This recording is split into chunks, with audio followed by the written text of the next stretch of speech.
Be a part of the best pro wrestling podcast today by supporting the Going In Raw Patreon. You can enjoy access to the live taping of the show, exclusive merchandise, and patron-only episodes, and so much more. Support Going In Raw today. Click the link in the description. This is the glorious one, Bobby Roode, and you're watching Going In Raw. Hey, friendo, Steve here. And Larson. And welcome back to Going In Raw, the only pro wrestling podcasting to be listening to right here at youtube.com/Steve and Larson, available wherever fine podcasts are. Be sure to hit that subscribe button and the notify bell on YouTube if you're watching it on YouTube. We're also available wherever fine podcasts can be found, and Spotify now, which is super exciting. If you're on one of those podcast apps, be sure to leave us a rating or a review. It really does help boost the exposure of the show. We're also a Pro Wrestling Tees. Larson, last night, super late at night, I uploaded the latest design. Ooh. I don't think it's up yet. Kind of a goofy design, to be honest with you. I'm just trying to churn them out now. The intent. Yeah, it was. It's very colorful. Now, it's still not up yet.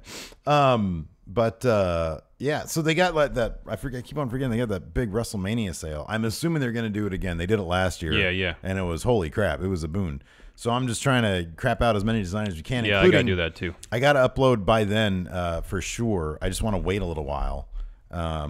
Just like maybe the week before Mania. Our new logo. Yeah. We're on the road to Office Space. We've been told that right before WrestleMania is going to be our move-in date, or our internet date, when we'll be able to actually do more stuff, do everything. And so we're getting a new logo with that. So I'm gonna release that shirt in like 5 different variations. Yeah. Well, maybe 4. You mean in terms of the color of the shirt or the color of the logo? No, color of the logo. It's always gonna be in a black shirt, man. Black shirts are the best. If I find, Well, the most versatile. like, maybe I might do like a raglan with that'd the be good. logo. That'd be good. I like those. I like those. Raglans shirts. are cool. Yeah, they're comfy too. They are comfy. Anyways, so that's the deal with all that. Yeah, let's talk about. We have a lot of great stuff to talk about today in terms of 205 Live and NXT. We had. I'm not going to call it necessarily a match of the year contender, but we might have had a match of the year contender. Yeah. With Roderick Strong and Cedric definitely. Alexander. Absolutely, it was the best match we saw this week on WWE TV. Oh, yeah. We had another phenomenal match, if not for the wonky finish, which was kind of by necessity. Oh, the United Kingdom title match, yeah. Which was absolutely fantastic. Adam Cole is really selling for Pete Dunne. Oh, I know. Really selling for him. Pete Dunne is so great. And Adam Cole is so great. Yeah, man. They're fantastic. That final, well, we'll talk about it when we get there, but Adam Cole's that last shot, I think it was the last shot, the last one he did with Pete Dunne, where like Pete Dunne went down like... Oh, I know, like it landed right on his head. I know. Oh, it was so beautiful. It was amazing. But anyways, we'll talk about 205 Live first. Yeah. I like that there's not as much, they're letting these matches really, really breathe. I know, and it's great. It's really fantastic, except for the one jobber match. But even with the tag team match, it was a lot of fun. It kicked off with, I don't know if they've been given a name yet. Not that I'm aware of. Akira Tozawa and Hideo Itami versus the Lucha House Party, which is like my favorite name ever. Yeah. That's fantastic. Lince Dorado, Grand Metalik, Kalisto, serving as a manager of sorts for this particular match. But as you said, yeah, great match. Akira Tozawa was in the ring for quite a long time, and then he made the hot tag to Hideo Itami. A lot of great work. This really feels like, especially watching this match, it kind of crystallizes in my mind how everybody on 205 Live right now just seems free to do what they do best. Yeah, I know. There was so much cool stuff going on. Yeah, that spot where Grand Metalik used himself as a springboard. I know what you're going to do with your fingers, because he was like this. Springboard for Lince Dorado to jump over the top rope and jump onto Tozawa on the outside. But just even how, like, Grand Metalik is smooth. He is so smooth. Yeah. And he's relatively fast. But last night, it seemed like the pace was quicker. All his movements were so much smoother just because he realized, okay, I can just go in there and do what I do best. Yeah. And not have to worry about fitting into a particular style. Yeah, I know.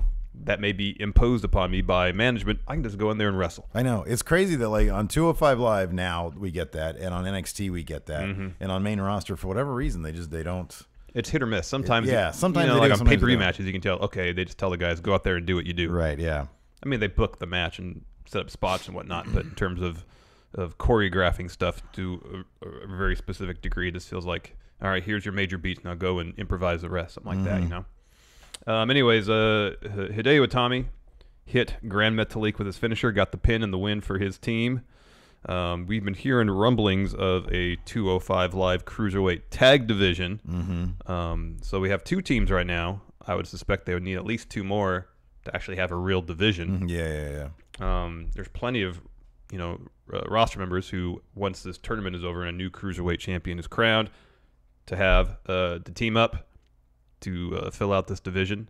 And if this is the quality of matches we're going to see on a regular basis, I'm looking forward to it. The thing that I really like about the idea of a tag division and why it's going to be so strong in 205 Live is because obviously 205 Live had its genesis from the Cruiserweight Classic, which made a point of going international. Yeah. And so you've got, Hideo Itami and Akira Tozawa, Japanese wrestlers. You have Lucha House Party, the Lucha style, obviously. You can team up like Noam Dar and Jack Gallagher, for example, 2 heels who are used to the UK way of doing things.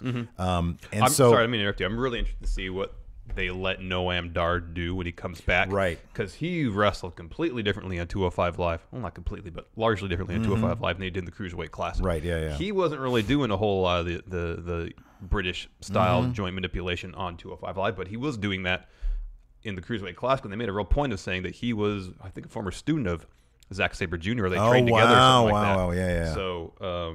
So that, he has extensive knowledge in that type of wrestling, but you never really saw it from him on 205 Live. And what we saw last night was a hint of the kind of stuff where you can see stylistic international styles matching up in a fascinating way. And the thing that I really liked about the match that we saw on 205 Live, I said last night, but it was on Tuesday. The thing that I really liked was at the end, it wasn't like, the spirit of competition, shake your hands. There was some heat at the end. Yeah. And Lindsay and Hideo Itami started to get into it, and they all had to be sort of held back from each other. Yeah. I really, really like that. That they're going to really go hard on the spirit, on the competitive nature, and it's going to get what do they call it in basketball? Chippy. Yes. When people start getting a little too hard with each other. Yes. Of course, it isn't nearly as hard these days as it used to be back in the 80s. No one's getting knocked out in the middle of the court. No. right, exactly. But no, I'm really looking forward, if that's the direction of the tag division, I'm really looking forward to it. I think, again, we noticed in the newsletter with the ratings, number 6 again. Yep. Awesome. Fantastic. And I think if it can crack the top 5. I think that if anything will, it's going to be this week with Roderick Strong and Cedric Alexander. We'll talk about that match in a second. Well, if not this one, then I think with the hype this match is getting, because it was stellar. Yeah. People, the word of mouth, I hope, is good on it. Yeah. People hear about this match, say, I want to check out 205 Live, see what they're doing. And then when Mustafa Ali and Drew Gulak, put on a clinic next week, maybe that's when people are like, okay, I'm into this now. This was in terms of getting because if you notice, by the end of the main event last night, the crowd was so into it. I know. They were so into it. And this was the perfectly booked show to get a dead crowd into the show. You had this fantastic Japanese wrestling, lucha wrestling matchup that was not too long, and it was filled with great, high-flying spots and hard-hitting stuff. Then you had basically a squash match with Jack Gallagher, which is on the shorter side, with some really brutal stuff going on. And then that set up perfectly for the main event, which was just an absolutely fantastic 20-25-minute match. The audience gasped during that spot where Lindsay Dorado was launched by Grand Metalik. That woke everybody up. If you can have one of those spots, which I know these guys are creative enough to do that every single week, you're going to wake that crowd up. Because it is sad to see like how dead they can be, but there are ways to wake any crowd up, and these are the guys that can do it. Oh, definitely. After that first match, we have a Roderick Strong video package, and I thought the interview stuff was actually pretty well done. Me too. He seemed very comfortable. Yeah, he did. He said, I don't like to have anything given to me. I like to work for it. I like to earn it. Emphasize the importance of having a shot at going to Mania. He needs to be, dude. They need to put him in all these guys who are. I really hope that they're going to partially use the Andre the Giant Battle Royal this year to recognize the people who really work their asses off and give them their Mania moment. Cassius Ono and Roderick Strong are like number 1 and 2 on that list for me. Other guys, Mustafa Ali, who I would love to see him move on. I think it's a 50-50 between him and Drew Gulak, but I feel like they're going to go heel face with Cedric now. And then next week, I will say this: I understand your point of view on the heel face dynamic for that match, but at the same time, if the show is more about spirit of competition, not so much in It'd characters. be great if they had Cedric and I don't think Mustafa they Ali. necessarily need to worry about the Yeah. heel-face dynamic in that Yeah. match, because I think they're worried about, okay, what's the best match we can book for Mania? And as we saw during their match a few weeks back on 205 Live, Cedric Alexander versus Mustafa Ali will be phenomenal on that stage, letting them go out there, do what they can do. Let's say that Cedric versus Gulak would be bad. I'm just saying, if you want to wow the crowd, give him Mustafa versus Cedric. And it's kind of a better story. Yeah. And it would reward the fantastic character work Mustafa Ali has done. And on top of that, the thing that I would like about it would be you would have an instant story built in with Drew Gulak lying in wait for whoever comes out of Mania as champion. Is probably going to be Cedric Alexander. So yeah, no, I like all that. I'm just honestly at this point I'm torn as to what I want to see. I really am, because I could see, out of all four of these guys, I don't have a definitive. Oh, who do you want to see?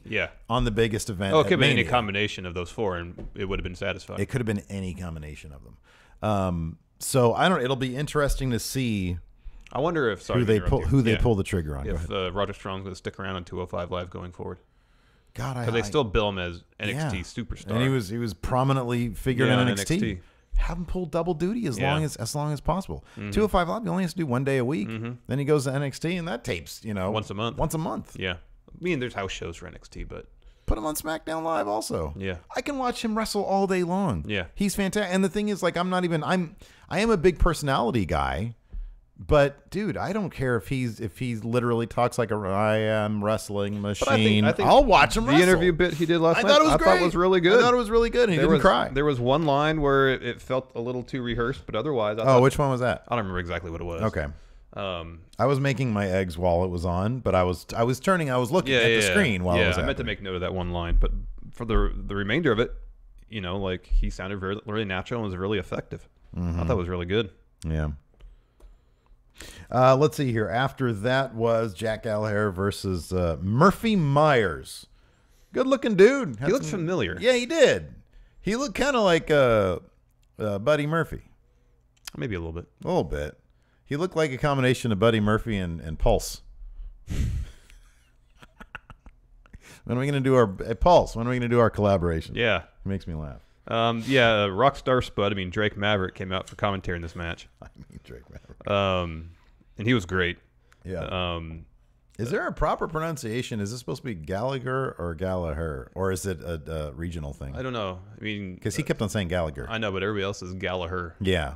So I don't know. I don't know. Anyways, this is a fantastic showcase for Gallagher's. Mean Jack Gallagher. Yeah, exactly. None of the cutesy stuff. It was all just him, and I loved that they're letting him do that to the fullest, and I love that his finisher was a headbutt. Yeah, no, that's what it should have been from the get-go. I know, I agree. That was fantastic. And there's another wrestler who's well versed in the British style of joint manipulation. Yeah, exactly. Yeah, and as we saw in his match against Mustafa Ali, where he kind of had the repackage with the new tights and everything. When he turned heel initially, and I complained about this in the past, when he turned heel initially aligned with Brian Kendrick, it seemed like he didn't know or was told to wrestle a specific way as a heel, and didn't really mesh with what we saw before. Yeah.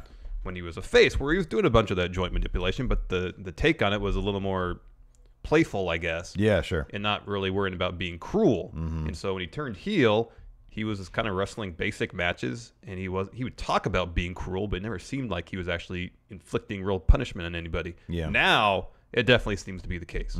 Yeah. Where he's working joints, working limbs, putting people in crazy submission moves, being cruel. Yeah. And so if you want to get Jack Gallagher over as a heel, this is what you do. You put him in matches like this where he destroys enhancement talent, is mean to him, traps him underneath the apron and beats the heck out of him, destroys him with a headbutt and pins him. Yeah. Yeah, no, yeah, I agree. He's mean now. He's mean and he now. actually wrestles like he's mean. Nick G has a question here in our Patreon chat. He says, is Fastlane considered this week or last week for the ratings? It was included in the current ratings. So I think they consider Sunday the last day of the week. Oh, gotcha. Because Fastlane was number 1 in the ratings. Talking Smack after Fastlane was number 2. NXT, then Mixed Match Challenge, then the Fastlane Kickoff Show, then 205 Live. So in terms of everything that was sort of new, NXT is always a big draw for the ratings. Yeah. Mixed Match Challenge is pretty hot for the ratings. And so 205 Live was it wasn't behind any old ride-alongs, wasn't behind any random old episodes. It was of amongst Raw. first-run programming. Exactly. Yeah. That's good to hear. Yeah, it is. After that match, we had a Cedric Alexander video package, kind of tracking his trajectory so far in the Cruiserweight division from Cruiserweight Classic. Yeah. Spoke about his match against Kota Ibushi briefly. Yeah. His run on 205 Live is pretty well done. I enjoyed it. It was good. I would love to see. All we know right now of Cedric is the competitor, and his promo at the end of his win against Roderick Strong this week, I thought did one single promo, and literally like 3 sentences out of that promo did everything to turn me around on him as a character. It's that simple. It really is that simple. And if you took those 3 sentences, and I'll tell you what they were in a second. If you take those 3 sentences where he talked about his kid, and you give us the same kind of video package they did with Roderick Strong. Yep. Leading into Mania, and you have 3 weeks to do it. Yeah. It'll go miles. It'll go miles into really, because people care about him because he's so great in the ring. But they'll be really emotionally invested in this. Yes. And I think, and now that I think about it, maybe Mustafa Ali is the way to go heading into Mania if you want that emotional investment, because Drew Gulak is kind of playing a character. Oh, yeah. So maybe Mustafa Ali is the way to go. Yeah, and while his promos that he's been doing himself are very stylized, they seem very genuine and Yeah, very they do. earnest. Yeah, And no, they're fantastic. He speaks of his past, like he used to be a police officer and all that kind of stuff. Yeah. So. Officer Mustafa Ali. Anyways, let's talk about this match. We had next we had the Mustafa Ali promo. The latest one, the kind of the horror movie. Yeah, the horror movie. I like one. that he's doing a little genre. I know. Referencing or influence. Somebody asked him on Twitter. They said, "Who is that guy behind you in the video?" And he said, "My past." It's great. That's awesome. It's so good. My past. It's my buddy John, but metaphorically speaking. Roderick Strong versus Cedric Alexander. This was a fantastic match. A couple of moments. The crowd just really started getting into this. Yeah. With a couple of false finishes. Cedric got his lumbar check on Roderick Strong right next to the ropes. Well, during the match, too, they spoke about Roderick Strong saying that he thought, first of all, that he could kick out a lumbar check, and he would, but he didn't think Cedric would be able to kick out of End of Heartache. Right. And so they were kind of playing that aspect up in the story of the match itself. So anyways, continue. Yeah, Cedric hits lumbar check.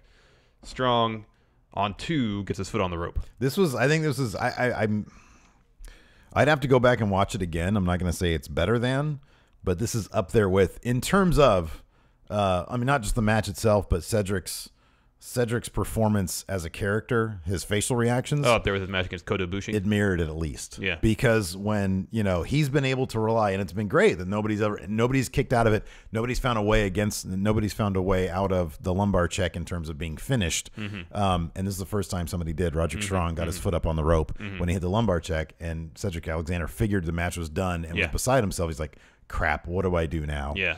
Well, it's kind of set so both competitors were so confident in their finishers and the destructive capabilities of it and his ability to finish matches that they thought, okay, I hit this, done. Yeah. And so they're kind of blasé about which leg they hooked going for the pinfall. Right, exactly. And it's amazing. It's a testament to the talent level of both these guys that they managed to, the symmetry of the spots between their finishers in basically the same exact spot in the ring. No. It seemed like a matter of inches. I know. It was incredible. It was so great. I know. I was like shouting out loud when I was watching it this morning. It was fantastic.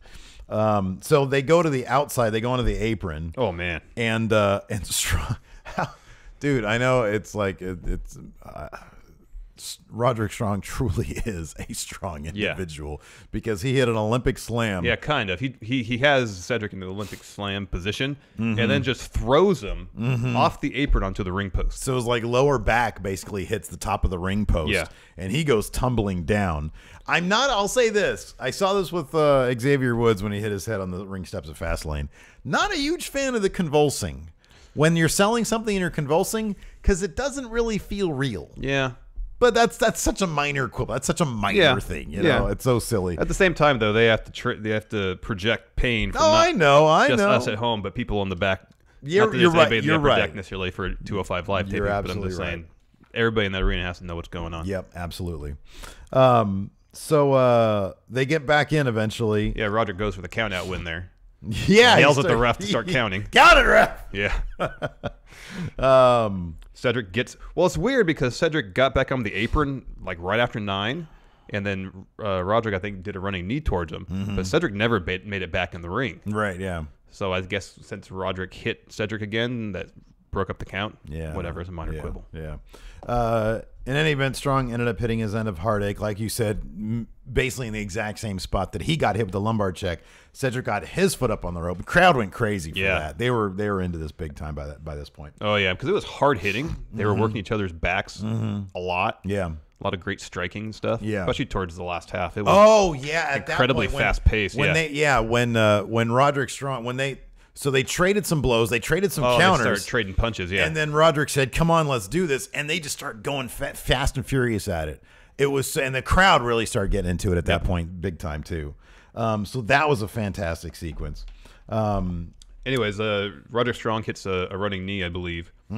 Sets up for end of Heartache. Nobody has a better collapse than Cedric Alexander. Oh, I know. He does collapse better than almost anybody. He does out in his feet really well too. Yes, he does. Yeah. So while Roderick's setting up for end of Heartache, Cedric rolls him up, picks up the win, and Roderick Strong immediately just shattered, heartbroken that he lost. Yeah, he's on the verge of tears, it seems like. And I love the roll. That's why he needs a big win at some point. They need to give him well, that's kind of the story. He never wins a huge match. And his story in NXT right now is they pushed it again last night also. He wants another opportunity at the UK title. He needs to win that UK title. That'd be cool. That'd be so great. But yeah. And the roll up, here's the thing. Roll ups can often be not believable. Yeah. Roll-ups can sometimes be when you're sitting there and they're just doing this and it's a blasé one. That roll-up was quick. The count was quick. Yeah. And it was like a snap roll-up with some strength behind it. Yeah. It made sense. It felt real. It made sense for the story of the match too. Yeah, absolutely. Yeah. Yeah. To have it because the victory could be snatched at any moment, and it was. Yeah.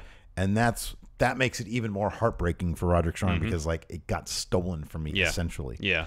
What was Roderick Strong saying to Cedric after the match before he left the ring? I didn't notice that. They were talking. Were they? He was talking to Cedric, and I thought he said something like, "You earned it." Okay. I couldn't tell. That could be. There was no mic or anything on. That could be because then they go to interview Cedric in the middle of the ring, and the crowd starts. The people that were still there were chanting, "You deserve it," and he says, "Thank you." He says, "But I didn't deserve this. I earned it." And he said, "Every morning I wake up, my 4-year-old daughter calls me champ. Calls me champ and kisses me before I go to work." And he says, "Now I'm going to go to WrestleMania," and I forget what her name was, but he calls her by name. And he says, "I'm heading to WrestleMania where I'm going to be the next Cruiserweight champion." And that I thought that alone, that right there, it seemed like the emotion pouring out of him was genuine. Was completely genuine. Yes. And that right there is more character that I've seen out of Cedric than I have since the Cruiserweight Classic when he was showing all this character in the ring. Yeah. Since then, it's sort of. I feel like he hadn't really been given. If a guy can bring his character, if you can book matches, if you can book stories to the degree that a guy can bring out his character within the context of that story, that's ideal. And he hasn't been booked in a story that's warranted it. They had him with Goldust for a period. I know. They had him, trying to match wits with Enzo. It's just. And everybody, whenever they were matched up against Enzo, it's like you're just thinking, why am I matched up with this guy? I can wrestle circles around him. I know. And thinking back on it, now that we're given what we need to be, what this should have been the entire time, it's like, good God, what were they doing with that crap? It's all Vince. Yeah. If reports be believed that he thought the show should be focused on characters. Yeah. And not in-ring action. So yeah, just an absolute, definite match of the week, maybe match of the year. I mean, it's going to be in there in the top 20 for WWE, I'd say. Oh, yeah. It'll make our short list of contenders, too. Absolutely. So really fantastic stuff, and it really had me. This was what I needed to see from Cedric to give a shit about his match at WrestleMania. I'm there. I have it. I'm really happy right now. Next up, let's talk about NXT. Yeah. There's lots to like about this. There's lots to really like about this episode. You know what it is? Here's the thing about NXT. I feel like it's not a true episode unless we get something like what we got last week in the carport. Oh, yeah. I love the impromptu press conferences. The little character bits. The little character bits that are so silly and funny and make NXT so charming. Yes. However, we did get something that was very charming at least at the very end of the episode with Alistair Black. Oh, yeah. I thought that was great stuff. It kicked off with a Dusty Rhodes Tag Team Classic match between Sanity and Riddick Moss and Tino Sabatelli. They were still kind of pushing the tension between Moss and Sabatelli at one point, where Sabatelli gets knocked off the apron accidentally by Riddick Moss. Yeah, and then Sabatelli eats a fun splash from Nikki Cross. Yeah, Number one, I love that Sanity all came out together, and Nikki Cross was out there, and I know she had a purpose, but she should always be with Sanity. Agreed. So I like that. And you know what? Honestly, I'll be honest. I knew they weren't going to win. I was totally rooting for Tino and Riddick Moss. They've earned it at this point. They've earned at least a surprise path to the second round. And they didn't get it. But still, I just hope they don't break them up. I know, me too. I feel like they're like a really weird underdog story. I know. They're like guys who, one is a rich jerk, and the other guy is just a jerk, you know.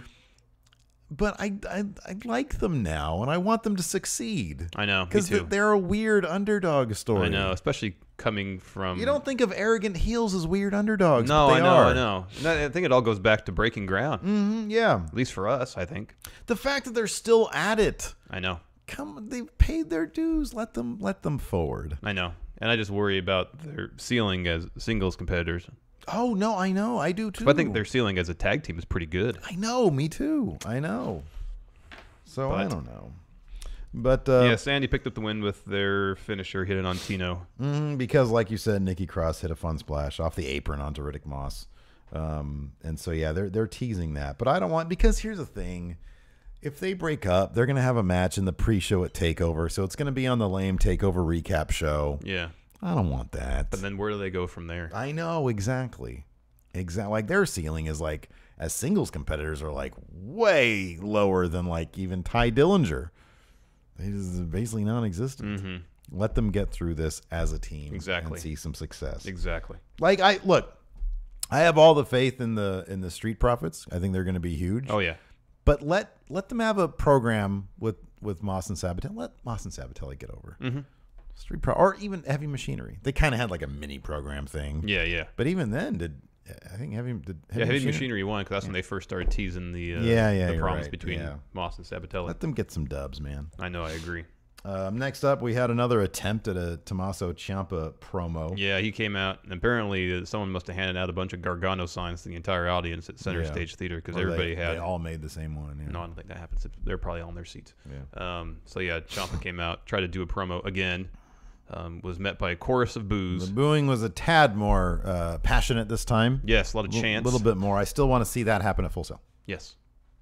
He did not get his promo off, and then he walked away. Yeah, he got upset. He just wants his moment. He wants his moment. He just wants his moment. I want that shirt. Yeah, you're not gonna get it though. I want that shirt. Oh, let me check here. Let's see if our shirt's up yet. You're so obsessed. Gonna reload. No, still not up. Still ended up next. Lacey Evans versus Dakota Kai. Surprisingly quick match. Yeah, really quick match. Dakota Kai won within, like 45 seconds via roll-up. Lacey Evans started working over Dakota's injured arm, the one that was injured by Shayna Baszler. But Dakota found an opportunity to roll up Lacey Evans and score the win. I like Dakota Kai. She has such a great look. I know. And then this bit where she had with Ember Moon. Oh, that was all good. Was fantastic because that was out of nowhere. Yeah. Shayna Baszler comes out, and she starts basically stalking down. Yeah, and essentially corners. Yeah, corners Dakota Kai, who's like freaking out because Shayna Baszler is terrifying. Yeah. Ember Moon comes out looking like $1 million. She looked like a superhero. Yeah. Like a really well designed superhero. She comes out. They brawl. Shayna Baszler has like a Kimura on Ember while Ember's on the top rope because she's going to go for the Eclipse. She's going to try to hit an Eclipse. And then just out of nowhere on the apron, Dakota Kai comes in and just like just boots the crap out of Shayna Baszler and which unlocks her grip. And she ends up on the ground as Ember Moon climbs up to the top. Shayna Baszler comes up, and Ember Moon hits a nasty one-armed Eclipse because she goes, oh, like that, and goes like this, and bang, it was great. Hits her. Oh, it was great. So good. Big old Klingon death growl at the end, death scream at the end. I love that. I thought it was fantastic. We're getting Ember Moon and Shayna Baszler at TakeOver. Yeah. Ember Moon's probably going to lose that title. Probably get called up to main. Go up to the main roster. That'd be smart. And it'll give hopefully Dakota Kai like a program with Shayna Baszler to kick things off. I really like Dakota Kai. I think she's super polished, and that kick was fantastic. Yeah, it was. Because like the way the camera was framed, and she is so fast. I know. She is like and that was like full force. That was amazing. It was great. Yeah, she just kept, like ran in from out of frame. It was as if she had like a wheel on one leg, and it was like that, like a motor on her or something. It was silly. It was awesome. Shayna Baszler's terrifying, though. Yeah, man. She's so scary. She is. Oof. Anyways. Next, another Dusty Rhodes Tag Team Classic match. Street Profits versus Heavy Machinery. This was fun. The bit with the... No, this was fun. This was a lot of fun. The Solo Cup was a lot of fun. Yeah, I know. I liked the match because it wasn't really that long, and it was kind of good. Somebody in chat, I don't know if it was Alex C or who, but said that it reminded him of like a house show match, but in a good way. Yeah. And I agree with this because there's a bunch of comedy to it. It started off with Otis wanting some of the from the Solo Cup. Well, I think Montez Ford was getting beat up a little bit, and so he took a drink and then offered to Otis. Otis accepted. Down the rest of it, Montez got up, and then Otis ran over. Yeah. Match continued. Heavy Machinery were kind of like having their way with Street Profits for a while until Angelo Dawkins reversed something that Otis was doing, dropped him with a DDT, tagged in Montez. An amazing, absolutely amazing frog splash. Oh, man, it was so high. He's got to start naming it the 6-star frog splash. I know. Street Profits get the win. Yeah. They advance. I like that they replayed that frog splash, too, and you can just marvel in like how crazy it is. Oh, I know. He just gets so much air. And he would jump maybe, I don't know, 60% across the ring. Yeah, I know. It was great. Next up, we had a fantastic match, save for the finish, which I guess was out of necessity. NXT's not really known for their wonky finishes, so they need to like do that. Undisputed Era, I feel like there's just a lot of wonkiness to them. Yeah, it's kind of their thing. Yeah, I know, and I'm not huge on that. But it's better that than Adam Cole losing again. No, I know. He's lost a lot. I know. I mean, make it like a non-title match, maybe. Yeah, but they kind of want to protect both these guys, though. I know. It is what it is. But anyways, yeah, no, this is another fantastic match. You said earlier Adam Cole was really selling. Oh gosh, that first forearm. Adam Cole flew halfway across the ring, selling a forearm strike. It was great, and I loved that things kicked off with Pete Dunne immediately trying to intimidate away Redragon. He got out of the ring and he was like, walking him down basically. And they were like, "Oh, chill out, tranquilo." Yeah. So he gets back in. When he gets back in, Adam Cole kicks him, and the match sort of kicked off. Pete Dunne kept on. He went for the bitter end. No. Pete Dunne, he kicked out of a last shot. Yeah. I feel like Adam Cole needs to go. Oh, his real finisher is a Shining Wizard. That's right. Yeah. I don't know why they did that because in the Indies, the last shot was his finisher. It was the last shot. It's called the last shot. Yeah. That should finish things. Yeah. Last and finish are basically. Especially where it looked like he dropped Pete Dunne right in his head on his knee. Probably should have finished the match.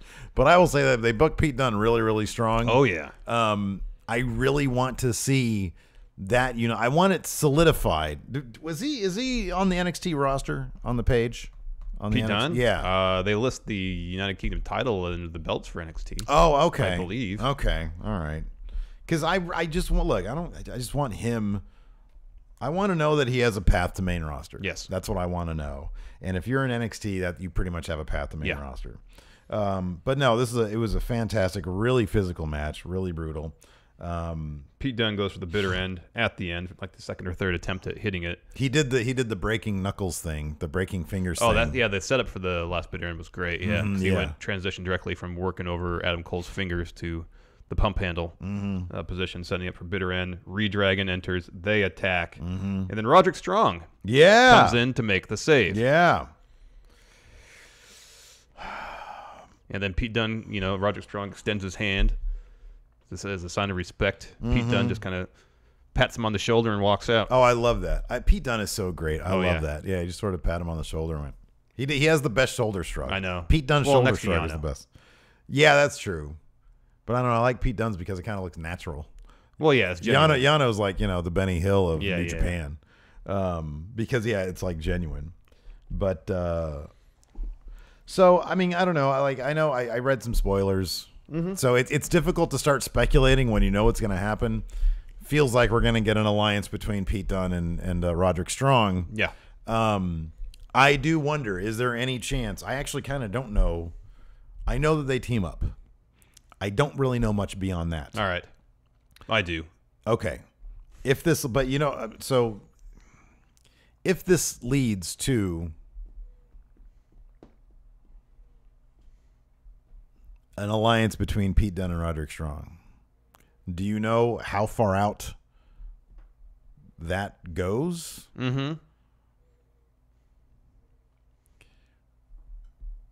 Well, at least in terms of the next set of tapings, yes. Yeah. I just wonder, do you think, is there any chance this is a path towards Roderick Strong turning heel, joining Undisputed Era? Because I always feel like whenever he's mixing up with Undisputed Era, I'm always keeping an eye on him. I thought that was going to happen at War Games. There's a possibility, I guess. Okay. All right. Yeah. We'll save whatever for whenever it happens. That is the one thing about NXT. It's like, I don't know what I can really talk about or speculate, which is one of the more fun things about stuff. I know. Because stuff has already happened. And but then when they do the tapings, I can't help myself but to read what happens. To a degree, well, for one thing, I can't help myself reading my own Twitter notifications half the from time. Other friendos saying, "Did you guys hear about this stuff?" Which is fine. You guys are enthusiastic. I think it's great. Yes. But I don't know. I kind of don't want that to happen, though. I don't want Roderick Strong to go heel and turn and go to the I don't either. I don't want that to happen. I think he's got a great story right now. I would love to see. I'll put it this way. I would love to see this ending with Roderick Strong, because they did note that at the end of that segment that Roderick Strong still wants another opportunity at Pete Dunne in the UK title. I want him to get that, and I want him to win. I think he'd be a great next step for the UK title, as making it kind of like another NXT mid-card belt, which, spoiler alert, blah, blah, blah. So anyways. Let's talk about this last segment. It was supposed to be Alistair Black and Andrade Cien Almas signing their contract for their takeover match for the NXT title. Yes. So Alistair Black comes out first, looking like $1 million in his suit. Yep. So he's in the ring. Almas's music hits, but he's not there. It's just Zelina Vega. Yes. She walks down to the ring. She starts talking about how Almas isn't there. And I love that Alistair Black starts trying to look under the table, trying to see if he's hiding somewhere. Well, he's doing that, but he's also trying to find. So, like, he was doing that at first. He's like, "Where is he? Where?" Apparently, Alistair Black is great at comedy too. Yeah, like, and apparently. I've seen his PWG stuff. You saw the thumb up the butt thing, right? Yeah. So I've seen that stuff, and I know he's no stranger to comedy. But this is the first time I saw it like in high def on this stage. The first time we've seen it in NXT. Yeah, he's looking around. He's looking under the table for him, which is a hilarious slight to Almas's height, which doesn't end with Almas. And so he's doing that, and then she stops her. She's like, "Would you pay it to?" Like, she's just like, "Stop doing that." Would you? And he goes like that. Yeah. He puts his hand in her face. And he picks up the table, moves it closer to the ropes, and then sits down in the middle of the ring, and more or less says, "Now that I'm at your height." Yeah, exactly. Now that I'm at your level. Exactly. You can continue. And she's like, "How dare you disrespect me?" At one point, I think she slaps him, and he gets this great look on his face. Yeah, that's towards the end, Yeah. Oh, the bemused smile on his face after the slap was so good. It's so fantastic. Anyways, so she slaps him. He gets up because I forget exactly what he says to her. He just made a bunch of short jokes. Right? Yeah. That's pretty much all it was. He just made a bunch of short jokes. That's right. That's all it was. That's right. It was fantastic. Talking about how Almas is going to come up short. Yeah. There's one other one too. Yeah. So he leaves and he says, and she's like screaming at him. And he says, "Oh, by the way, Zelina, you might have come alone, but I didn't. And I was like, who the hell is that going to be? And it's Candice LeRae. Her music hits. Crowd goes crazy. She comes out, starts beating the crap out of Zelina Vega. It was fantastic. Yeah. Yeah. So that was awesome. It was great. Fun way to end the show. I wonder if they're going to have Candice versus Zelina. Well, I guess not. Takeover. Probably not. Yeah, I don't know. I don't know. I did the TV tapings didn't inform you on that. I'll read spoilers, but it's 90% of it I'll forget. Yeah, I know. Me too. I'll just kind of scan through it real quickly and then on with my day. Yeah, I don't know. I mean, she has to be in there in Almost corner. Vega does, yeah. Vega does. Yeah. So yeah, I don't know. Maybe it's more likely that she sort of serves as a counter to Zelina Vega, because Vega, obviously she gets involved in the matches. Yeah. Maybe Candice will just come out and act as a deterrent to that, and then that'll lead to a proper feud between the two of them, perhaps. I don't know. But yeah, I do like, though, on Twitter, Tommaso Ciampa posted a picture of himself in front of like a crowd of people with signs, and he said a picture says 1,000 words. And then the next picture he posted was of Alistair Black and Candice LeRae smiling at each other. Yeah. He says, I wonder what this picture means. I know. Ah! That too. Oh, he's so rude. He is. He's mean. God, he looks amazing, though. I like that picture he put up on Twitter, too, saying something and then also take note of the vascularity of his arms. Right, he's ripped. He's got, his veins are like fucking vacuum tubes. Yeah, man. They're huge. Let's answer some questions. Foxy, the Foxy Fox. Hey there, friendos. Is Rusev in danger of becoming SmackDown Live's Bray Wyatt? He's over as hell, but loses all the time. Thanks, guys. Have a great day. Bray Wyatt was never as over as Rusev is right now. But I see the point. Yeah. Yeah, I don't know. I mean, I think Rusev, the thing about Rusev is that he's got enormous staying power. Mm-hmm. And so far, he's even kept the Rusev Day thing fresh. Yeah. There's always a new sort of twist on it. Mm-hmm. They're always coming up with new merchandise and stuff. And it's not the only thing he does. Yeah. Like they've got the Lana is the bet, that thing. Lana is number one. Yeah. So they've got that kind of stuff. Did you see, sorry to interrupt you, notice the mixed match challenge promo he and Lana did before their match? I didn't. Oh, they ran it during SmackDown. Okay. They seemed like they're on the verge of laughing the entire time. I feel like they just give Bray Wyatt nonsense to say, and that thing got old really, really quick. With Rusev, he seems like he's a creative guy who people just want to love now. Yeah. And I don't have any fear that he's going to turn into Bray Wyatt. I don't know that he's going to be in line for a singles title, although maybe when the Bob Roode, Jinder Mahal, Randall Orton thing is settled in a couple months, maybe they'll reward him with a U.S. title reign. But I also see him as the kind of guy that maybe they think he doesn't really need a title to be over. So if they can continue to find interesting feuds for him, that would be probably the best case scenario for, not the best case scenario, but hopefully that'll be the thing for him. Yeah. Let's see here. I had a question here. Oh, the Draft Master, Robert Chacon. Power rank top 5 tag teams that you guys want to be added to the 205 Live Tag Team Division. Number 1, Danny Burch, Oney Lorcan. I saw you looking up Danny Burch. What is his weight? 190. That's why I looked. I know Oney Lorcan's already over. He's already been in 205 Live. 205 Live before. That'd be great. Could you imagine like a series of matches between him and if they put together Gallagher and Noam Dar? Yeah, man. Oh, it'd be fantastic. So good. That'd be great. No, I like that one. We don't really need any more. This is an interesting question. Embryonic reflection. How would a wrestler go without thumbs? So if a wrestler had no thumbs. Well, we've seen it with the Messiah. Well, he had parts of thumbs. He wasn't. Were you there with me when he got mad at somebody in the crowd? Yeah. It was like one of his, like the first show we went to with him after that incident. Yeah. And when he wasn't totally without thumbs, I think he was just missing part of it. Nubs. Yeah. Well, that sucks. So he can still grab things, I think. So for those of you who don't know who the Messiah is, he was a wrestler in the Los Angeles area. Part of XPW. And the story goes that he was having some sort of romantic interludes with the wife of XPW's owner, yes. Right, exactly.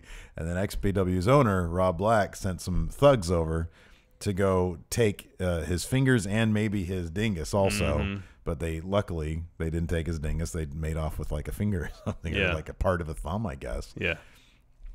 Really weird. Yeah. Really weird. Yeah. And it's all alleged. Well, people did take his fingers. Yeah, he was missing part of a thumb. But I mean, Rob Black never got like charged or anything with I'm aware of having sent people to take his fingers and penis. And then that's when we used to live in LA. Yes. And did you say you did or did not go to that show? You were there with me because I just remember somebody like he came out, to drop a promo, and then somebody in the crowd, some wise, some joker in the crowd, cracked a thumb joke. Oh, he said, use your thumb in the eye. Knowing full well that was now. He was missing a thumb. Part of a thumb. His missing chunk of thumb. Yeah. And he said, "Who said that? Who said that?" That's funny. Bro, you gotta have you gotta know that somebody's gonna crack a thumb joke at your expense. I know. That sucks. Totally sucks. This is an interesting question here. I'm just trying to think. Could you grab someone for an Irish whip if you have no thumb? You'd have to just use your hand. They'd have to do the other guy would have to do the work, it's which still is possible. most of wrestling anyway. Yeah, it is. Yeah, it's totally possible. Totally man. I've seen possible. people wrestle without legs, without arms and stuff. It's possible. Be done. Sure. Dung Diggler has an interesting question here. He says, Ciampa versus Gargano, potential best match of TakeOver New Orleans. Gargano's been fired. He's gone. Yeah. He's not. He's now out of NXT. They've made it clear that he is gone from NXT. Gone. Completely gone. We're not going to see him again, right? Never. Do the spoilers tell you otherwise? We're not going to see him again. Never. Okay. Joe Shea, Cedric Alexander versus Mustafa Ali at Mania is 50% of the way from happening. If it does happen, where does the storyline go from there? Who leaves Mania with the belt? Does anyone turn heel? To the last question, no, I don't think so. Cedric will probably win. It's got to be Cedric. It's got to be Cedric. Mustafa Ali, he will have his time. Oh, yeah. If he keeps on killing it the way he's killing it. Oh, I know. But it would be kind of a tragedy at this point for Cedric to have had that much sort of, booked in his favor, and then he comes up short. It has to be. It has to be. Yeah, it has to be. I hope they give. First of all, I hope it's on the main card. Probably won't be, but I hope it is. No, I think it's. I think the idea that they're saying, and I could be completely wrong about this. They're making such a big deal about it. I know. And the fact that they want to make 205 Live a bigger thing. Open the show with it.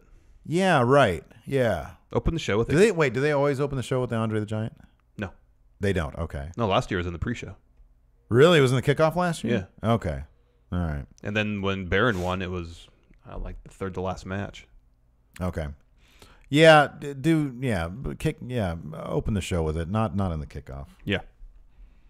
U.S. title match will probably be in the kickoff, but not Cruiserweight. Yeah, I could title. see that being the case. Baron the Cat Taxidermist. Given that NXT has a grittier, darker tone to the show, Justin Look, he feels certain characters make sense for it and not the main roster. Which main roster characters do you feel fit the aura of NXT better than where they are currently? The essence of Bray Wyatt fits better on NXT than it does on Yeah, I agree with that. Raw or SmackDown. If they kind of, which is why they always put him in the freaking boiler room or whatever. I know. They always put him in the bowels of the arena. If they kind of tone down the more supernatural aspects of his character, he'd fit right in on NXT. Yeah, I agree. Still. I mean, that is kind of my concern of Alistair Black. I hope they don't put him on SmackDown. Although I think Triple H thinks the world of him, and I think he's going to make sure he goes on Raw. Oh, man. I don't know. I kind of felt the same way about Samoa Joe, but he's great on main. Yeah. I would say Nakamura, but I think that's just more right now a matter of his creative on SmackDown not being that great. I mean, it's like... He fits so perfectly in NXT. No, I know. So perfect. I agree with that completely. It's kind of like the Ascension, you know? It's like they're so goofy and on SmackDown where everything's blue and bright and silly. Like, they kind of belong either on Raw. If you're going to take them seriously at any point, they kind of belong on Raw or NXT. But no, I see the point. Like, that's why I don't want Authors of Pain on SmackDown either. But, you know. Nemo asks, Alexander versus Strong was fantastic, but do you think after great matches that roll-up wins were kind of cheap? Not in that sense, no, because it was a strong roll-up, and it fit the story where both competitors were so confident in their finishers, and it was literally just a matter of geography that they were able to escape. Yeah. And be just close enough to the rope. So Cedric probably thought, oh, I got to... If he hits one more, I'm done for. So Roderick goes for it. Cedric rolls him up. Roderick wasn't expecting it. Yeah. Gets the win. I see the point in the question, though. I do too. I think it's a valid point. And I think the fact that with Cedric it was like an inside cradle versus just a roll up, right, helped a lot. And it wasn't a cheesy roll up. It was a really well done roll up Yes. that made sense in the context of the match. But I definitely take the point there. Yeah. There are too many bad roll ups. Oh, I know. A lot of bad roll ups. Let's see here. Nicholas Grosskirth. Seeing Shane on Raw got me thinking, when Vince retires and Triple H and his team take over main roster, what are the chances Shane forms a team and takes over NXT? I don't think that'd be the case. No, I'm sure Triple H has people in NXT now that would be in line to take over. Mm-hmm. I'm still really curious to know what role Michael Cole has in NXT. I know apparently it's fairly prominent though. That's what I read the same thing as you did, but I'm kind of curious about that. Braun's grappling hook is the Bludgeon Brothers hammer, like how do you say Thor's hammer's name? Mjolnir, something like that. Is it like that? God, I feel like Shane right now. I know you sound like it. That you're worthy when it's light as a feather, so no one else can pick it up. Right. Except for them, because they're worthy of wielding those mallets. Yeah. I'm going to say no. They're just props, man. It's a good question, though. I like that. Here's another good question from Braun's grappling hook. No, I like that question, too. How long until we see Rockstar Spud, Drake Maverick, wrestle? That'd be cool. How about this? He does this when he's GM, he's Drake Maverick, but when he decides to, that's a great idea. He says, because he's acknowledged the name change on air. Yes, that's a great idea. And when he laces up the boots, Rockstar Spud. Oh, what a great idea! Look at you, chock full of great ideas. Mr. Lipkin Unlimited, book a pay-per-view where every match is someone from NXT versus someone on main. The loser of each match goes to NXT. The winner goes to main. Cross-brand promotion, so Raw, SmackDown, and 205 Live are all in play. Who fights who and who goes over? God, there's so much going on here. Pay-per-view, every match is someone from NXT versus someone on main. So off the top of my head, I want to see Pete Dunne versus Finn Balor. All right. I want to see that. The loser of each match goes to NXT. The winner goes to main. Or stays on main. Finn goes back to NXT and Pete Dunne goes to main. All right. Cross-brand promotion, Raw, SmackDown are all in play. Who fights Johnny who? Gargano versus AJ Styles. Oh, I like that. That's Gargano's. Wait, no, Gargano's not. Oh, sorry, he's on NXT. He's on NXT. I'm sorry. He's serving out his 90-day no compete clause. I'm forgetting right now. My memory's not too good. Did you see he signed his paper? He signed his exit termination papers. I know. I forgot. Sorry. My apologies. Sorry, Johnny. Who is? You sure you don't want Alistair Black versus Finn Balor? Ooh, no, I want Alistair Black versus Samoa Joe. All right, that'd be good. Oh, that'd be good. Alistair Black goes to Raw. Or Nakamura. How about Nakamura versus, I don't know, Pete Dunne? How about Nakamura versus Almas? I wonder if they wrestled in New Japan. Ooh, that'd be cool. Oh, they had to have, right? I think so. La Sombra! I think so.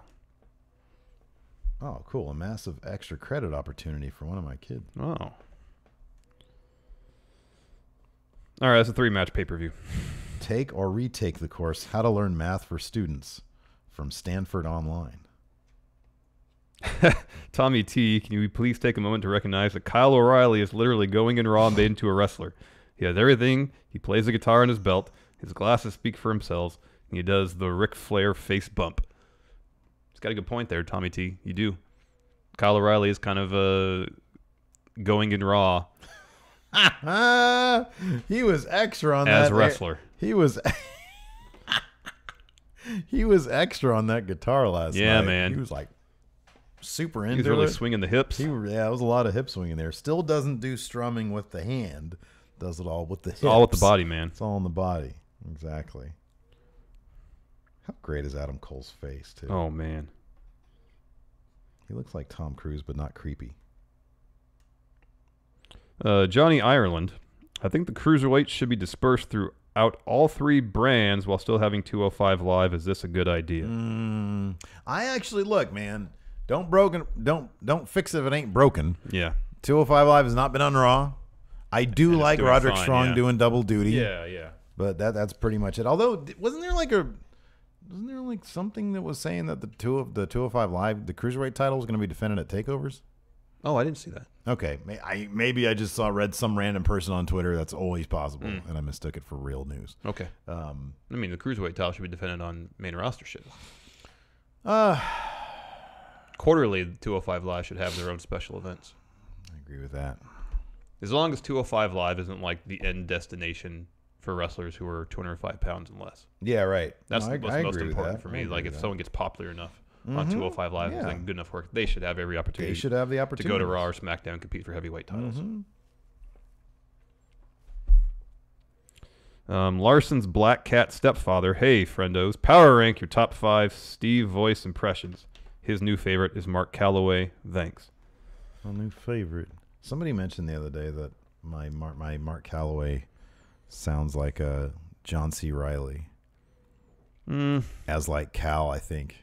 From Talladega Nights? Yeah, which I can actually kind of see. Bit. Shake and bake, man. Shake and bake, Bobby. Yeah, a little bit. I love, that movie is really like, when I think about it, I'm like, yeah, it's okay. But then whenever I watch it, it's like on TNT all the time. Yeah, it is. God damn it, it's funny. I don't think I've seen it since I saw it in the theaters. You just photoshopped my head out of my family's picture. Put your own, taped your own there. And there's like ghosts in the house. No, you stole my wife. You're living in my house right now. I know, but I thought we could be friends. Getting back to this question, your Baron voice is good. Triple H is good. Your Shane's good. I can't do that, Shane. I can't even try doing the... All I do is like snort. And then one person on Twitter, I felt kind of bad. One person on Twitter said, okay, I get it. I know how Shane talks. Can you stop doing it? Every time I hear you on the podcast do it, it gives me fits. Yeah. I'll be honest, it's good, but it's hard to sit next to. I know, right? It's so gross. I feel like I want to blow my nose. I know, it's on SmackDown every week. I can't listen to the guy. I know. All in champ Jose GGR. Oh, that's a good question. Who on NXT is call up in danger of losing all momentum on main like Ty? Who will gain more momentum than imagined on main like Elias? Wow, that's a tough question to answer. Because I had no idea they had the plans they had for Elias, and then Triple H literally said, "Yeah, this guy, I knew that he was a main roster star, and wasn't even fit really for NXT, which is a crazy concept." I know. I'll be honest. I'm kind of worried what Almas's fate is going to be on main. Yeah, man. Me too. Me too. I agree. As far as someone in NXT that's going to fare better on main.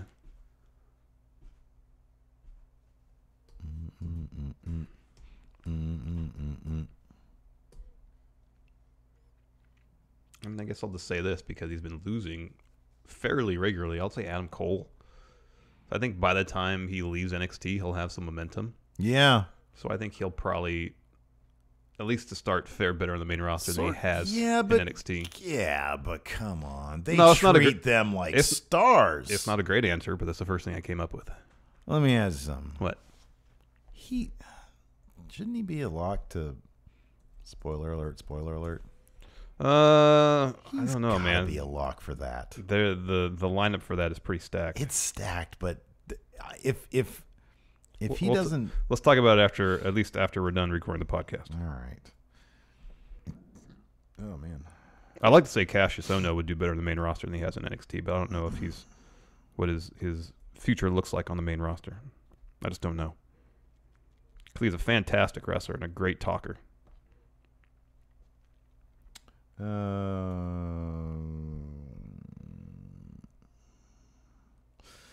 So this is, I mean, we haven't talked about this in a little while since Enzo's been gone, since all that happened. But James Rodriguez here says, I think it's no secret that 205 Live has become a much better show with the tournament, the introduction of Drake Maverick, and Triple H having more hands in the show in general. Was this a direct response to Enzo's release, or do you think they had planned this before his release and that was just a coincidence? I wonder if they just feel like Enzo's release was an opportunity to hit the reset button. I think you're right about that. Because if he hadn't been released, I think Cedric would have won the belt at the Rumble. Yeah. They would have continued on as planned, I think. I think you're right about that. I mean, if you think about it, it would have been a huge risk to... The direction they ended up going in was so drastically different than the direction they were in. I can't help but think you're right. They lost the guy that they thought could be the centerpiece of the show, and the show was sinking. And I think it was just an opportunity for them to completely rethink it. But without him being released, it might have still happened, but not when it did. Yeah. I think it would have taken... It would have had to hit rock bottom in terms of viewership or something like that. Yeah. But I don't know. I mean, it's an interesting question to ask. What if? Yeah.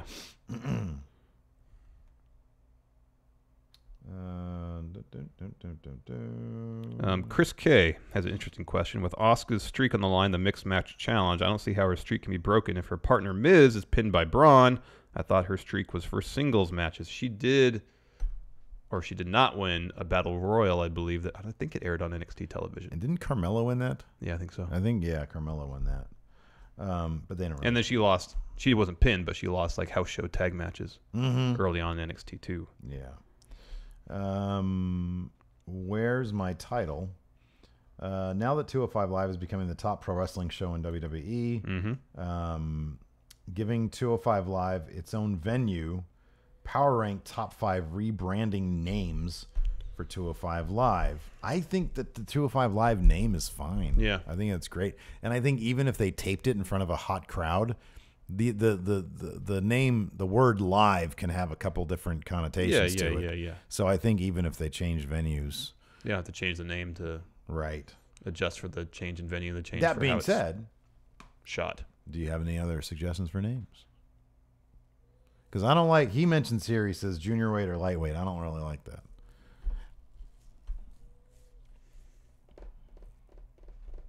No, 205 Live is fine. Fun wrestling. Yeah, fun wrestling's good. There you go.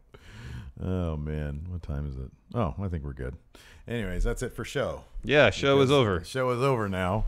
Have a good weekend. Oh, we'll be back on the Dirt Sheet tomorrow, actually. No, we we don't really call it Dirt Sheet anymore. You do, but I don't. I do.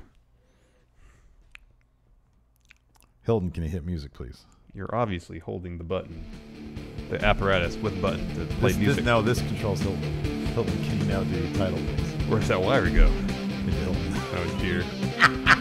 Bye, everybody. Bye. Oh, shit.